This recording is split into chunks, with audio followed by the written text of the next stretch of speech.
દિવ્યાંગ બાળકો કેમ પેદા થઈ રહ્યા છે, તેની પાછળ કારણો શું છે?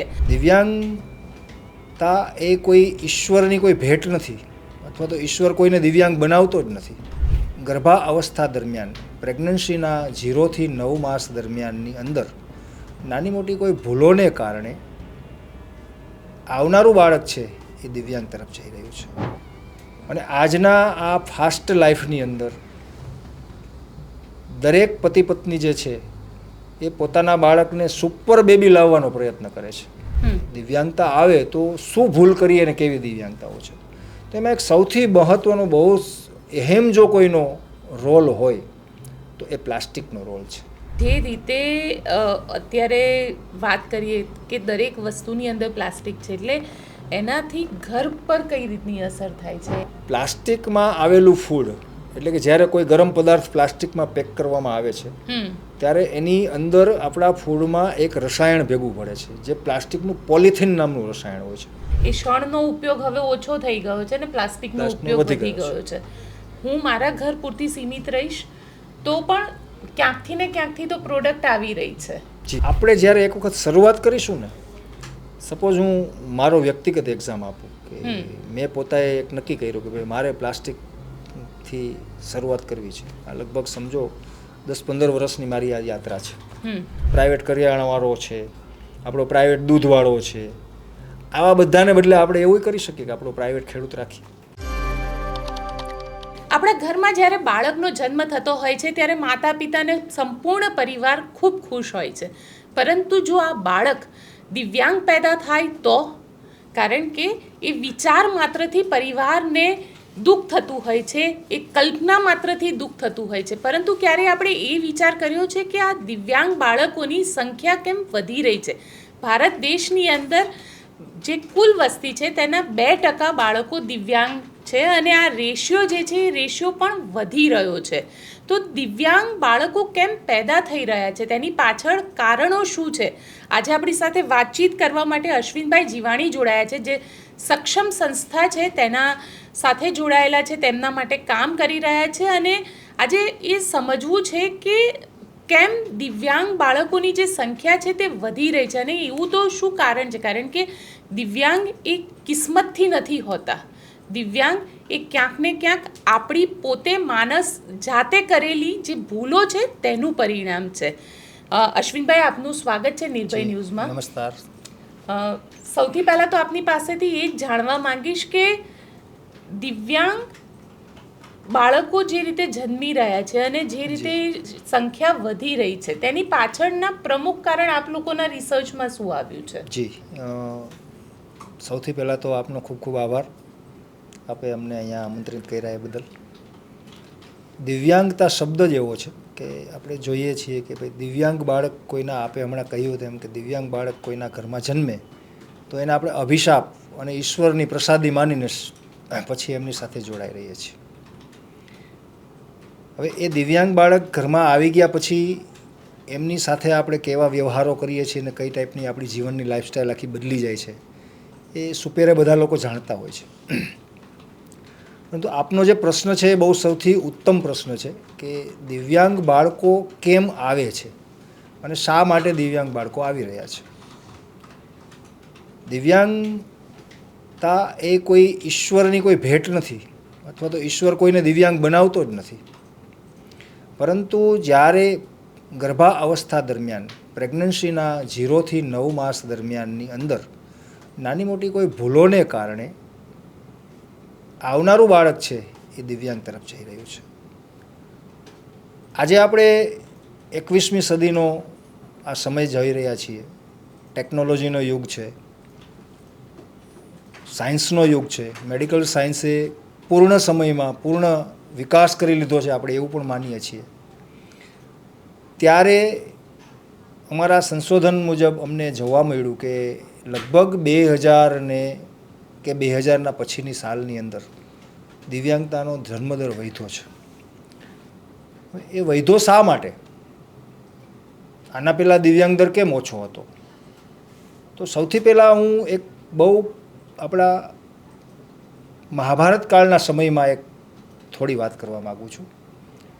ત્યારે દિવ્યાંગતા હતી કે નહોતી તો એક દિવ્યાંગતા આપણને જોવા મળે છે કે રાજા ધૃતરાષ્ટ્ર છે એ અંધ છે અને પાંડુ રાજા છે એ એક રક્તના રોગથી પીડિત છે. તો એ બે દિવ્યાંગતાઓ શા માટે આવી હતી?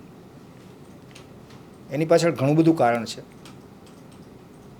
જ્યારે વેદવ્યાસ આવે છે અને એ બાળકો માટેની જ્યારે એમના માતા સત્યવતી દ્વારા એ બે બાળકોને લાવવા માટેના પ્રયત્નો કરવામાં આવે છે, ત્યારે વેદવ્યાસ એવું કહે છે કે ભાઈ અત્યારે આ સમયમાં હું છે ને એ તમારી રાણીઓ સાથે ઋતુચક્ર નહીં ચલાવી શકું.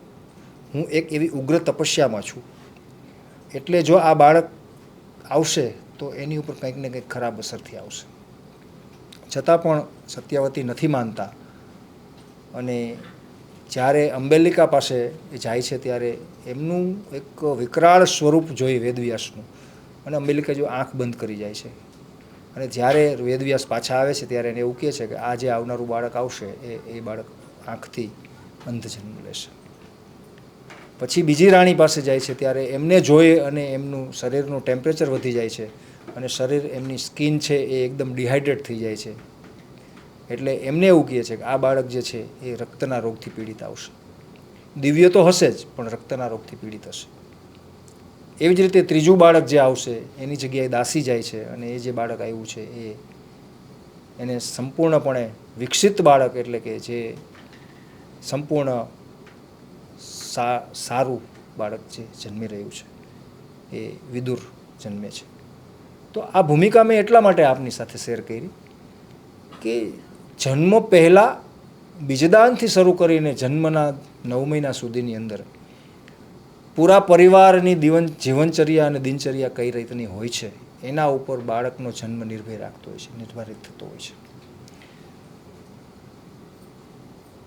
કોઈ પણ બાળક જ્યારે પતિ પત્ની જ્યારે બાળક પ્લાન કરતા હોઈએ છીએ ત્યારે સૌથી પહેલાં એમની જીવનચર્યાને ધ્યાનમાં રાખવામાં આવવું જોઈએ. અને એ જીવનચર્યા જો ધ્યાનમાં રાખીએ અને આપણી ભારતીય ઋષિ પરંપરા પદ્ધતિની જીવનચર્યા જીવવામાં આવે તો દિવ્યાંગતા દર લગભગ 0 પ્રમાણે થઈ જાય.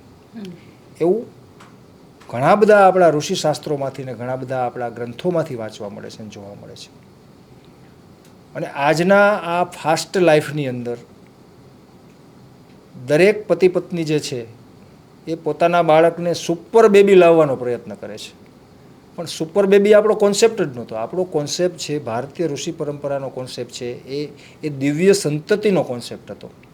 તો દિવ્ય સંતતિ શું છે અને એ લાવવા માટે આપણે શું પ્રયત્ન કરવા જોઈએ? તો એના માટે આપણા ભારતીય ઋષિમુનિઓએ ઋતુચર્યા પરિચયાથી શરૂ કરીને પુત્રેષ્ઠી યાગ અને ત્યાર પછીના 16 ગર્ભ સંસ્કારો સુધીની આપણી જે પરંપરા આપણને આપેલી છે એ પરંપરા મુજબ જો આપણે 9 મહિના સુધી એ દંપતી પોતાનો જીવનચર્યામાં બદલી નાખે તો ચોક્કસ એ બાળક છે એ દિવ્ય બાળક જન્મે અને એ બાળક રાષ્ટ્ર માટે એક સારું બાળક જન્મે અને ભારતનો આવનારા સમયનો આવો ભારતનો સુપર નાગરિક આપણે એને બનાવી શકીએ એવું બાળક દિવ્ય સંતાન આપણે લાવી શકીએ. એની અંદરની કઈ કઈ ભૂમિકાઓ છે, દિવ્યાંગતા આવે તો શું ભૂલ કરીએ અને કેવી દિવ્યાંગતાઓ છે. તો એમાં એક સૌથી મહત્વનો બહુ અહેમ જો કોઈનો રોલ હોય તો એ પ્લાસ્ટિકનો રોલ છે. હવે પ્લાસ્ટિકનો રોલ શા માટે? તો હમણાં 2023નું એક WHO દ્વારા એક સંશોધિત થીસીસ રજૂ કરવામાં આવ્યું છે. એની અંદર બાળક જ્યારે જન્મ લે છે ત્યારે એ બાળકના નાળની અંદરથી પ્લાસ્ટિકના કણો આપણને જોવા મળ્યા. આ 2023ની સાલની અંદર એક પ્રૂવ થયેલી ઘટના છે. હવે પ્લાસ્ટિકનો રોલ શું છે આપણી જિંદગીમાં અને પ્લાસ્ટિકના રોલથી આપણને શું નુકસાની થઈ રહી છે અને દિવ્યાંગતામાં પ્લાસ્ટિકનો શું રોલ છે? તો જો બાળકના નાળની અંદર આપણને પ્લાસ્ટિકના કણો જોવા મળ્યા હોય તો એ પ્લાસ્ટિકના કણો માતાના ગર્ભમાં આવ્યા ક્યાંથી? આ સૌથી મોટો પ્રશ્ન છે. તો આપણે બાળક જ્યારે જન્મે છે ને, દીકરી જન્મે કે દીકરો જન્મે, તો ત્યારથી શરૂ કરીને એ મોટું થાય ત્યાં સુધી ગુડ મોર્નિંગથી ગુડ નાઇટ સુધી આપણે કેટલું પ્લાસ્ટિક ઉપયોગ કરીએ છીએ. સવારમાં સીધું આપણે એમને પ્લાસ્ટિકનું બ્રશ હાથમાં પકડાવી દઈએ છીએ જે આપણે દાંત સાથે કનેક્ટેડ, પેઢાઓ સાથે કનેક્ટેડ થાય છે. એના દ્વારા ધીમે ધીમે પ્લાસ્ટિકના કણો છે આપણા રક્ત સુધી પહોંચે છે. પ્લાસ્ટિકના કણો એનાથી પછી આપણે ગરમ પદાર્થો ખાવાના લાવીએ છીએ પણ આપણે એક યુઝ એન્ડ પ્લાસ્ટિક બેગમાં લાવીએ છીએ. એ બેગમાં લાવીએ છીએ એટલે એની અંદર પણ પ્લાસ્ટિક ક્યાંય ને ક્યાંય ભળે છે. ખાદ્ય પદાર્થો આપણે પેકિંગમાં લાવીએ છીએ. આ બધું જ પ્લાસ્ટિક ધીમે ધીમે આપણા શરીરમાં જાય છે અને શરીરના રક્ત દ્વારા શોષિત થવાથી, સ્ટમકમાં શોષિત થવાથી એ ધીમે ધીમે બાળકના ગર્ભના નાળ સુધી પહોંચી જાય છે. અને જેના કારણે અમુક પ્રકારની દિવ્યાંગતા, મનોદિવ્યાંગતા, સાયકોલોજીકલી મનોદિવ્યાંગતા જે બાળકમાં જન્મે છે એ એનું પરિણામ છે. બાળક જ્યારે આપણને 3 મહિના કે 2 મહિના કે 4 મહિનાનું થાય ને ત્યારે ખબર પડે કે બાળક સાયકોલોજીકલી કંઈક જુદું દેખાઈ રહ્યું છે. આપણને ખબર નથી હોતી ત્યાર સુધી, આપણને નોર્મલ જ લાગતું હોય છે, પણ છતાં પણ એનું વર્તન છે ને એ ધીમે ધીમે અલગ થતું જતું હોય છે. જેનું પરિણામ છે ને એ ગર્ભમાં રહેલા આપણે ઉપયોગ કરેલા પ્લાસ્ટિકના કારણે થઈ રહ્યું છે. એટલે પ્લાસ્ટિક આપણા જીવનની અંદર ક્યાં સુધી વણાઈ ગયું છે એના માટેની આપણે એક વાત કરી. હવે આપણે દિવ્યાંગતા ઘટાડવા માટે શું કરવું જોઈએ, કે જન્મથી દિવ્યાંગતા ન આવે તો શું કરવું જોઈએ? તો એના માટે એક તો પહેલું તો આપણી જિંદગીમાંથી પ્લાસ્ટિકને સદંતર તિલાંજલિ આપવી જોઈએ. તો એ કોણ કરી શકે? આપણે એવું કહીએ કે ભાઈ સરકારે કેમ બેન નથી કરતી? સરકાર શા માટે? ફેક્ટરી જ બંધ કરી દે તો કોણ વાપરે? તો સરકારની પણ એક ઘણી બધી એક લિમિટેશનો હોય છે એમાં, કે એના કામથી, અને સરકાર એનું કામ કરી રહી હશે કદાચ, અને કેટલા અંશે કરી રહી છે એ પણ એને ખબર હશે. એમાં આપણે એ વિષયને લઈને આપણે આગળ નહીં વધીએ. પરંતુ આપણી ભૂમિકા શું છે, સ્વથી શું કરી શકીએ આપણી ભૂમિકામાં આપણે, કે ભાઈ મારી જિંદગીમાં જો મારે પ્લાસ્ટિકથી દૂર રહેવું હોય અને મારા પરિવારને, આવનારા મારા પરિવારના સભ્યોને મારે જો પ્લાસ્ટિકથી મુક્ત રાખવા હોય તો મારે શું કરવું જોઈએ? તો સૌથી પહેલાં આપણે શરૂ કરીએ કે હું મારા જીવનની અંદર આજથી પ્લાસ્ટિકનો ઉપયોગ નહીં કરું. અમારી સાથે જોડાવા માટે આપણે બીજું કંઈ જ નથી કરવાનું. મારે ખાસ તો આપણા દર્શક મિત્રોને એ બતાવવું છે કે અમારી સાથે જોડાવા માટે આપણે ક્યાંય જવાનું નથી. આપણા ઘરથી શરૂઆત કરવાની છે, સ્વથી શરૂઆત કરવાની છે. કે આપણે પ્લાસ્ટિકને કેવી રીતે તિલાંજલિ આપી શકીએ? તો કે ભાઈ હું આજથી સિંગલ યુઝ પ્લાસ્ટિકનો વ્યક્તિગત ઉપયોગ નહીં કરું. મારા પરિવારને એ વ્યક્તિગત ઉપયોગ નહીં કરવા દો, અને મારા પરિવાર પછી ધીમે ધીમે આગળ વધી અને એનો ઉપયોગ અમે નહીં કરીએ. અહીંથી શરૂઆત કરીએ તો આપણે બહુ પ્લાનિંગપૂર્વક ધીમે ધીમે એનો પ્રચાર કરીએ, અને આપણાથી શરૂ કરેલી યાત્રા એકથી આગળ વધારતા જઈએ, અને એ યાત્રાને સાકાર કરવા માટે થઈને દરેક લોકોની એક પ્રેરણા સ્ત્રોત બનીએ. એ રીતે આપણે બધા સાથે જોડાઈએ અને એક સાંકળ બનતી જાય ધીમે ધીમે કે પ્લાસ્ટિક મુક્ત ભારત કરવા માટે સ્વથી કરેલી સાંકળ એક પછી એક આગળ વધતી જાય. પણ આજના સમયની અંદર અશ્વિનભાઈ, પ્લાસ્ટિક જે છે એ લોકોના જીવન સાથે જોડાઈ ગયું છે. એટલે આજે મારા હાથમાં પેન છે એ પણ પ્લાસ્ટિકની છે. હું જે ઘણી બધી જગ્યાએ આપણે બહાર જઈએ ચમચીથી ખાઈએ છીએ તો એ ચમચી પણ પ્લાસ્ટિકની હોય છે. એટલે દરેક જગ્યાએ પ્લાસ્ટિક આમ જોવા જઈએ જીવનનો એક ભાગ બની ગયો છે. જીવનનો ભાગ બની ગયો છે ને એની માટે આપણે આપણા ઓપ્શનો લાવવા પડશે. કે આપણે ક્યાંય પ્રવાસમાં જઈએ છીએ દાખલા તરીકે, તો આપણે પ્લાસ્ટિકનો ઉપયોગ નથી કરવો તો શું કરીશું? તો કે આપણે આપણી પાસે ડીશ, ચમચી, નાની ગ્લાસ ને નાનો વાટકો આપણી સાથે રાખીએ. જરૂર પડે હોટલમાં કે જ્યાં સ્ટીલ અથવા કાચના વાસણોનો ઉપયોગ નથી થતો એવી હોટલોએ યા તો ક્યાંય બ્રેકફાસ્ટ કરવા કે નાસ્તો કરવા માટે જો ઊભા રહીએ છીએ તો એ આપણી ડીશનો ઉપયોગ કરીને આપણે શરૂઆત કરીએ. આપણે જ્યારે બજારમાં શાકભાજી લેવા જઈએ તો આપણે કાપડની સાથે થેલી લઈને જઈએ. આપણે બહારથી ફૂડ પેક લાવવાનું છે તો આપણે પેકેટવાળું ફૂડ પેક ન લાવતા આપણે આપણું પોતાનું કંઈ પણ વાસણ સાથે લઈને જઈએ. સપોઝ ડેરી ઉપર દૂધ લેવા જવું હોય તો પ્લાસ્ટિકની કોથળીનું દૂધ આપણે નહીં લઈએ, આપણે આપણું પોતાનું વાસણ લઈને દૂધ લેવા જશું. આવું આપણી પોતાથી શરૂઆત કરી શકીશું તો એ પરિણામ ધીમે ધીમે લાવી શકીશું. ફાસ્ટ પરિણામ નહીં લાવી શકીએ પણ બહુ ધીમે ધીમે પણ એ પરિણામ લાવી શકીશું આપણે. પછી જ્યારે કોઈ હોટલમાં જમવા જવાનું થાય છે કે કોઈ ફૂડ પેકિંગ લાવવાનું થાય છે તો પણ એ પ્લાસ્ટિકમાં ન લાવવાનો આગ્રહ રાખીએ. આવી શરૂઆત આપણા પોતાથી કરીએ. અને એની અવેજીમાં અત્યારે ઘણી બધી એવી ઉત્પાદકો પણ, માની લો કે એફોર્ડેબલ ડીશ પણ બનાવવા માંડ્યા છે લોકો.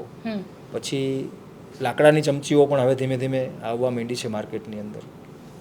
તો તો એનો આપણે વપરાશ વધારીએ અને વપરાશ કરતા થઈએ તો સરકાર પણ એની પાછળ થોડું થોડું આગળ વધીને કંઈક નવા રિસર્ચો અને યુઝ આપણે બંધ કરીશું ને તો ઉત્પાદકોને પણ કંઈક નવું શોધવા માટેની પ્રેરણા થશે અને એ લોકો કંઈક નવું શોધવા માટે લાવશે. એટલે આપણે આપણા જીવનની અંદર એને અલગ કરતા જઈએ, આપણા જીવનની અંદર આપણા પરિવારની અંદર એનાથી દૂર થતા જઈએ તો એનો વિકલ્પ ક્યાંક ને ક્યાંક નવો આપણને શોધવાનો મળી જશે.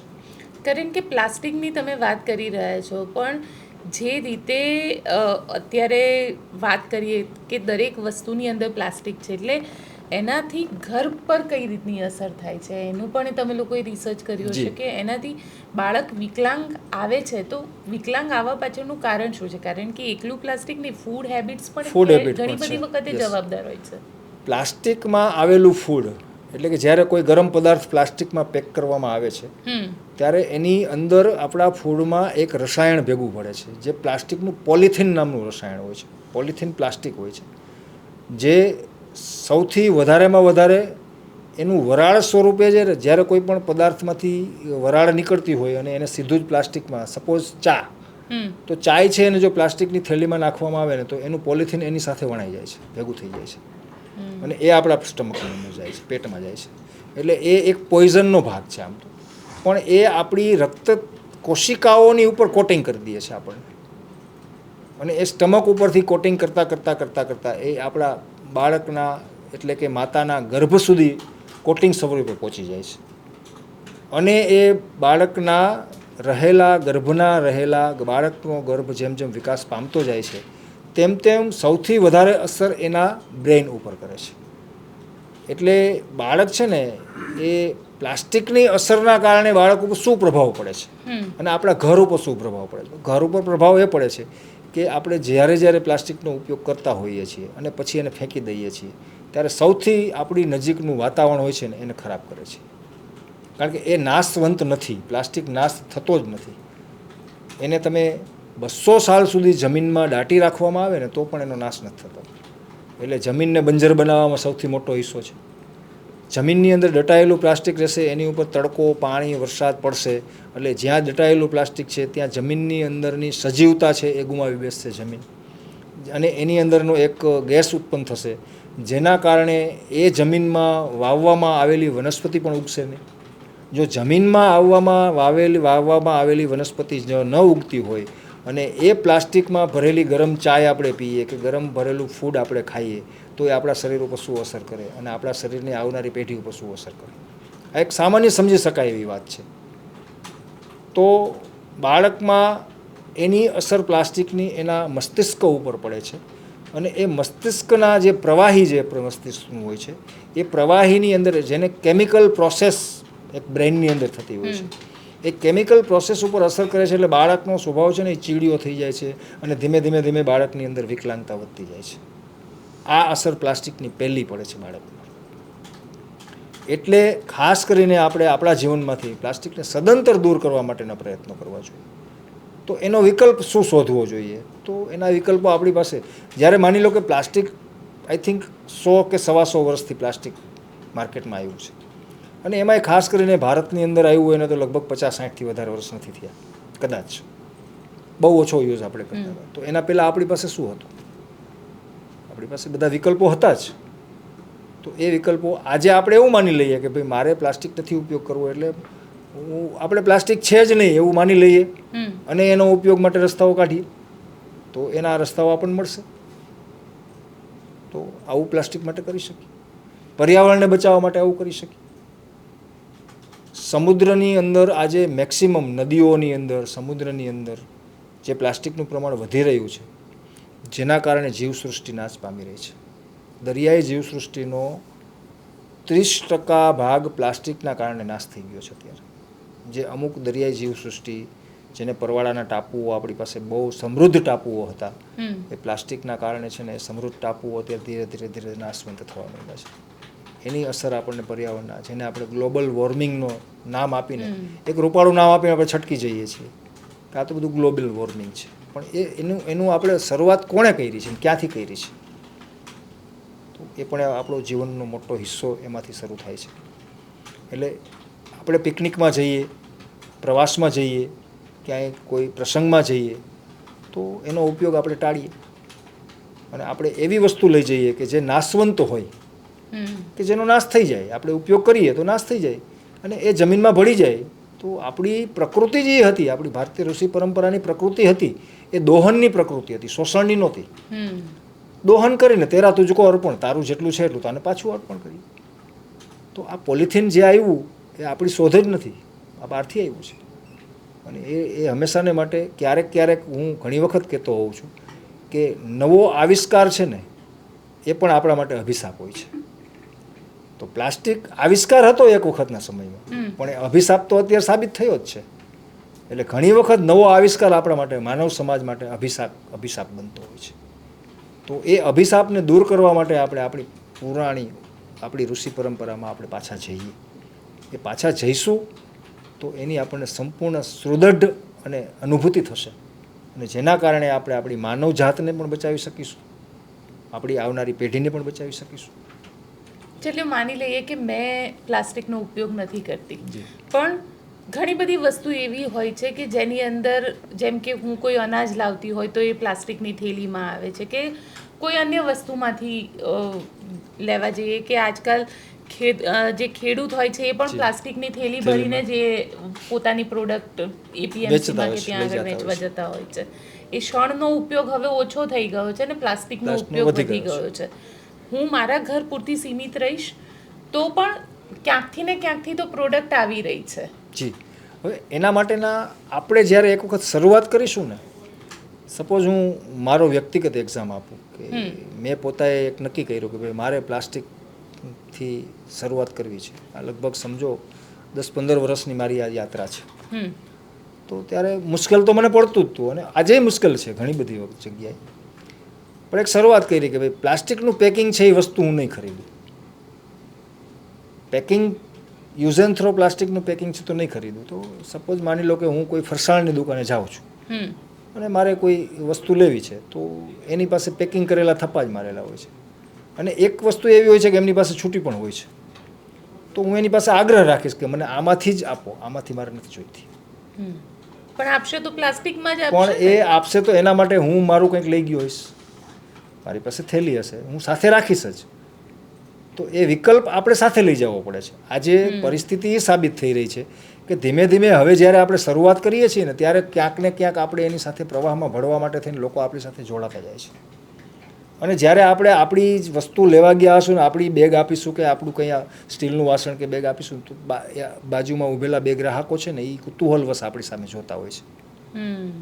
પ્લાસ્ટિકના પેકિંગમાં મળે છે તમે કેમ આવું લેવા આવ્યું?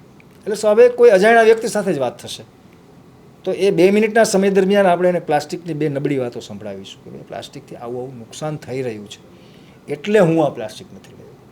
તો મારા એકથી મેં શરૂઆત કરી છે તો આપ પણ શરૂઆત કરી શકો આવી, તો ક્યારેક પરિણામ આવે છે. પ્રવાસમાં હોઉં અને કોઈ હોટલમાં જમવાનું થાય તો હું મારી સાથે મારી પોતાની નાની ડીશ, ચમચી, વાટકી રાખું છું સાથે. મેજોરિટી તો બહાર હોટેલોમાં ક્યાંય અમે લેતા જ નથી જમવાનું, પણ છતાંય પણ ક્યારેક કોઈ સાથે હોઈને લેવું પડે તો એમની સાથે લેવા માટે થઈને એ નાસ્તાની ડીશ મારી ડીશ હું મારી ગાડીમાંથી કાઢીને આપું કે મને આમાં આપજો. તો મારી સાથે હોય એ લોકો પણ પૂછે. પછી જ્યારે જ્યાં ટેબલ ઉપર રહીને અહીંયા આપણે નાસ્તો કરતા હોય, નાસ્તા પરિવર્તન આવ્યું છે લોકો આ જોઈને આનું પરિવર્તન હા, ઘણું બધું પરિવર્તન આવ્યું છે.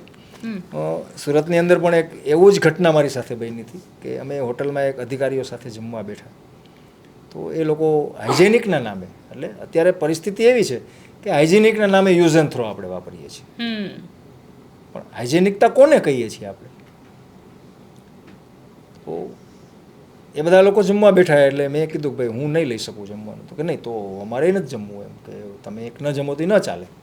મેં કીધું પણ આ મારા માટે આ એવું છે કે મેં એક મારી જાત સાથે એક સંવાદ કરેલો છે કે હું પ્લાસ્ટિકના કોઈ પણ વસ્તુનો યુઝ ક્યારેય પણ નહીં કરું, એટલે હું આમાં તો નહીં જ લઉં. તો એ દરમિયાન એમના જે મેનેજર હતા એ વાત અમારી સાંભળીને મારી પાસે આવ્યા કે કેમ તમારે સાહેબ જમવું નથી? તો આ પ્લાસ્ટિકની ડીશો છે ને એટલે હું નહીં જમી શકું.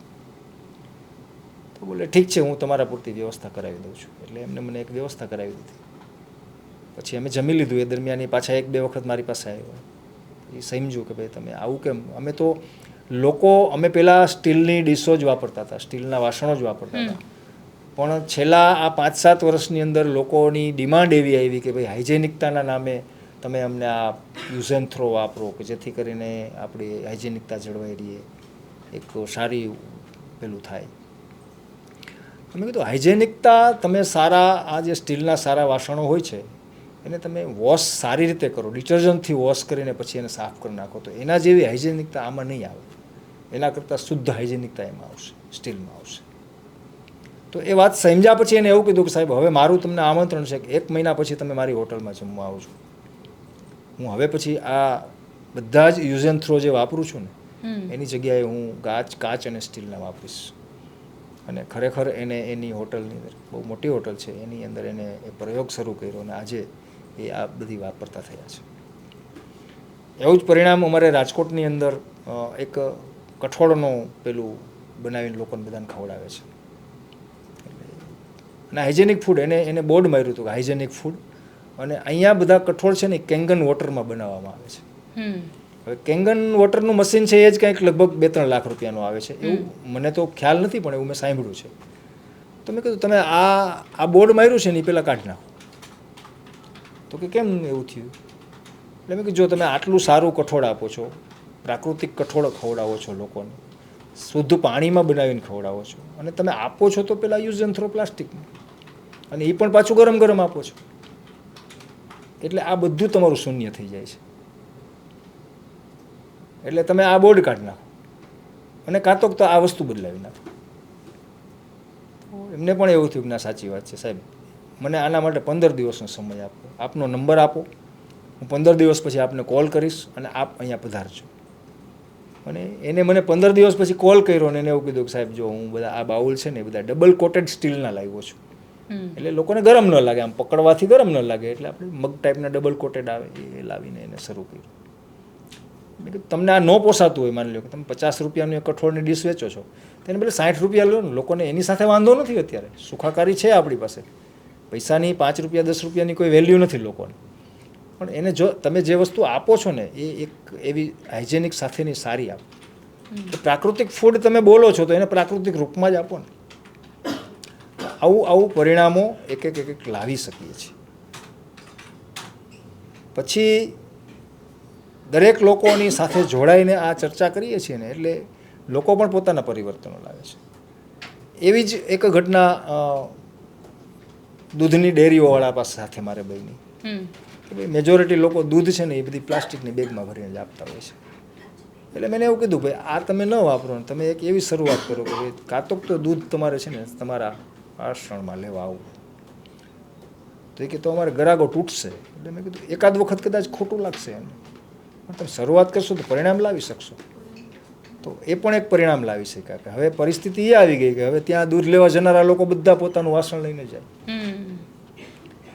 પછી એક આઈસ્ક્રીમવાળાને ત્યાં આઈસ્ક્રીમવાળા છે ને એ એકદમ ટોપ નેચરલ આઈસ્ક્રીમ બનાવે છે, મારા રાજકોટમાં જ છે.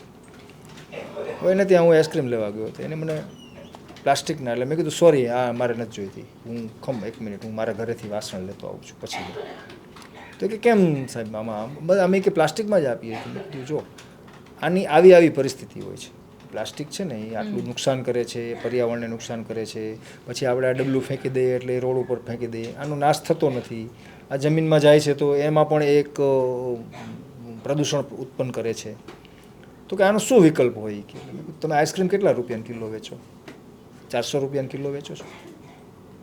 તો એકદમ પાતળું હળવો સ્ટીલનો ડબ્બો લાવો.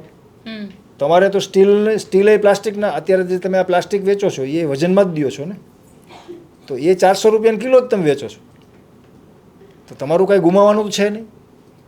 તો આ પ્લાસ્ટિકના ડબ્બાનો 500 ગ્રામ પ્લાસ્ટિકના ડબ્બા સાથે તમે આઈસ્ક્રીમ વેચો છો તો એનો વજન કદાચ માની લો કે 7 ગ્રામ કે 10 ગ્રામ હશે.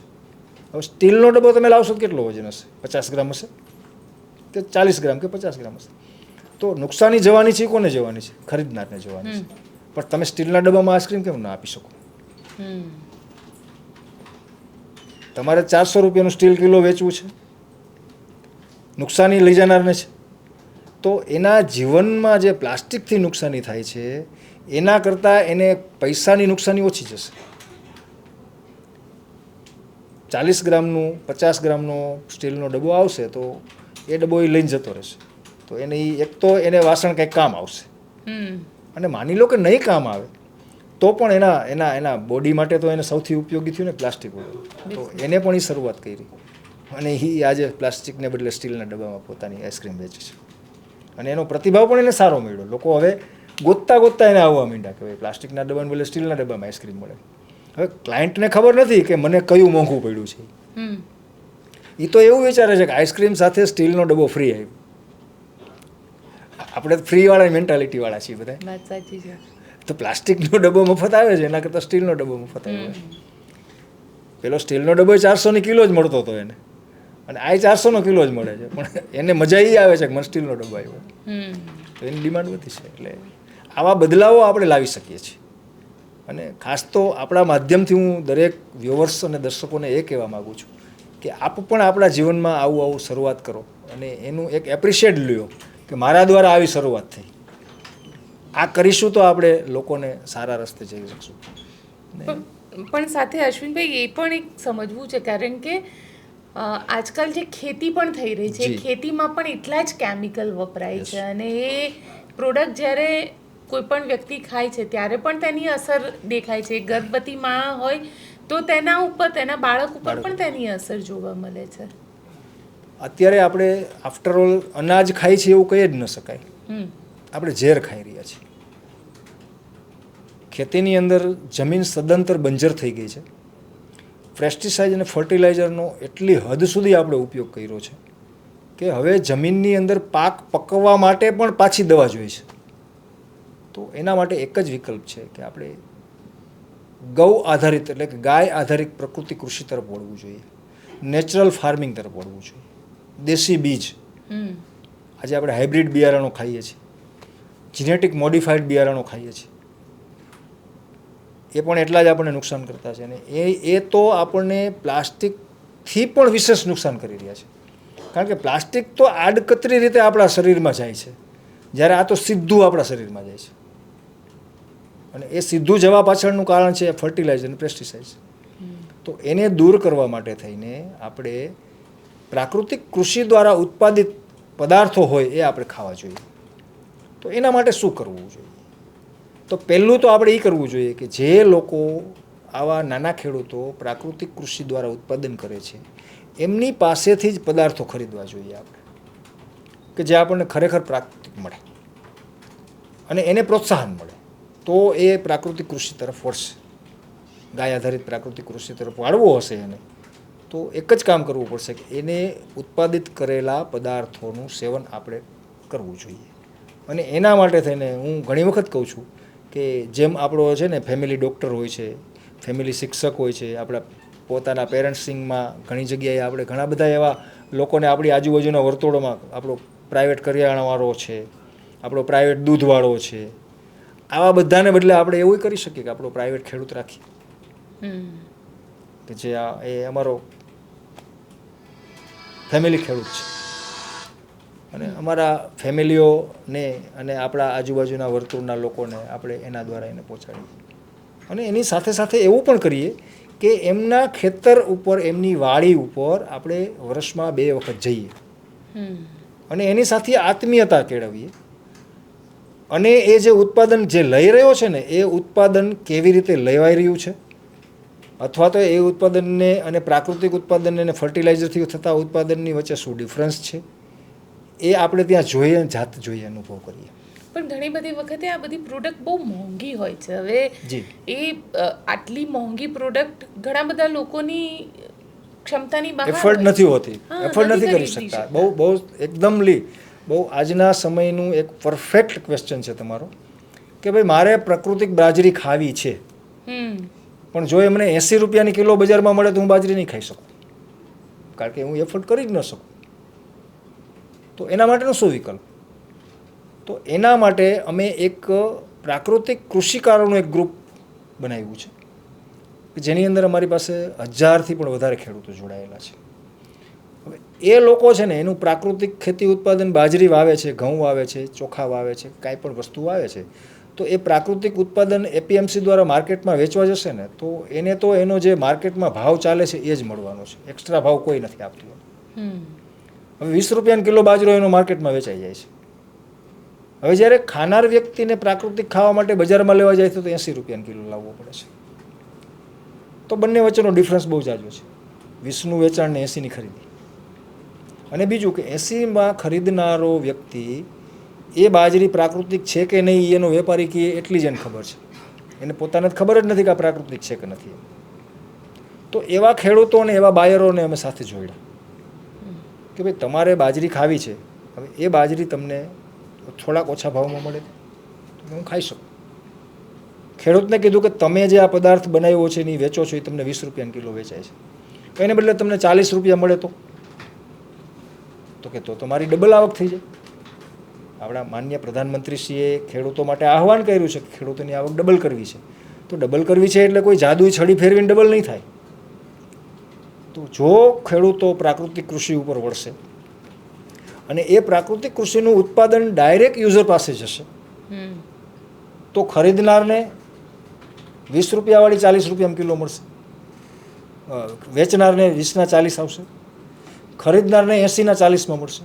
તો ખરીદનારને 50% સસ્તી પડી, ઉત્પાદન કરનાર ખેડૂતને 50% વધારે ભાવ મળ્યો, એટલે કે એની આવક ડબલ થઈ ગઈ. તો આ રીતે ખેડૂતોને આપણી સાથે જોડીએ, આપણે ખેડૂતોની સાથે જોડાઈએ તો દરેક ખાનાર વ્યક્તિઓને પોતાના એફોર્ડેબલ પ્રાઇસમાં દરેક પદાર્થો મળી રહે એવું આપણે કરી શકીએ. અને એ જોડવા માટે થઈને આપણે આપણા ખેડૂતોની સાથે જોડી શકીએ. અને આવી રીતે એક એક ગ્રુપ બનાવી લેવાના. માની લો કે એક ખેડૂતનું ગ્રુપ બનાવ્યું હોય તમારી સાથે, આપણી સાથે આપણા 50 પરિવારો જોડાયેલા હોય, આપણી સોસાયટીના મિત્રો હોય, આપણા સગા સંબંધીઓ હોય, તો કમસે કમ 10 પરિવાર તો દરેક લોકો એક પરિવાર સાથે જોડાયેલા છે. તો હું મારા પરિવાર સાથે શરૂ કરું કે ભાઈ મારે હવે આજથી આ પ્રાકૃતિક, હું એક ખેડૂત શોધ્યો છે ને એ ખેડૂત પાસેથી જ મારે મારું પ્રાકૃતિક વસ્તુ લેવી છે. તો 1 કે 2 મહિના 3 મહિના પછી જ્યારે પાક શરૂઆત થવાની હોય, તાજો પાક હોય, તો એ ખેડૂતને આપણે કહીએ કે ભાઈ હું મારી સાથે મારા 3 કે 4 પરિવારોને લઈને આવું છું, તમારું જે પણ ઉત્પાદન હશે ને એ અમારે તમારી પાસેથી લેવું છે. એટલે આપણે કમસે કમ 5-7 પરિવારોને પ્રાકૃતિક સારું ઝેરમુક્ત જીવનવાળો ખોરાક આપણે આપી શકીએ. હવે એની સામે ખેડૂતને ક્યાંય વેચવા જવું ન પડ્યું, એના ખેતરેથી જ બધી સીધી ઉત્પાદક એની બધી વેચાઈ ગઈ, એને પણ સારા ભાવ મળ્યા, આપણને પણ સસ્તા ભાવમાં મળ્યું. તો એક બંને વચ્ચે એક બોન્ડિંગ સંધાણો. તો એ ખેડૂત બીજે કોઈ દિવસ ક્યારેય વેચવા નહીં જાય ક્યાંય. અને એના દરેક ઉત્પાદનો જે થશે ને એ આપણા સુધી પહોંચાડવા માટેના એ સતત ને સતત પ્રયત્ન કરતો રહેશે. તો આવી શરૂઆત અમે કરી છે અને એ શરૂઆતના પરિણામો પણ સારા એવા મળ્યા છે. ઘણા બધા પરિણામો દ્વારા આપણે સારા લોકોને અનાજ સારું આપી શક્યા છે. એવા જ કોન્સેપ્ટો શાકભાજી માટે પણ છે. દરેક ઘર સુધી શાકભાજી પહોંચાડી શકે, અથવા તો દરેક ઘર પોતાનો કિચન ગાર્ડન બનાવે, એના માટે પણ અમારે પ્રયત્નો ચાલુ છે. હવે આગળનો સ્ટેપ અમારો એ છે કે માની લો કે આપણે અનાજ તો પ્રાકૃતિક લાવ્યા, ઘઉં લાવ્યા, બાજરી લાવ્યા, ચોખા લાવ્યા, મસાલા લાવ્યા, પણ શાકભાજી તો પાછા એ નહીં રોજ થયા, એ તો ઝેરમુક્ત જ ખાઈ રહ્યા છે. તો મોટો હિસ્સો તો આપણા જીવનમાં શાકભાજીનો છે, તો એને પણ પ્રાકૃતિક લઈ આવી શકીએ એવા માટેના પ્રયત્નો અમે ચાલુ કર્યા છે.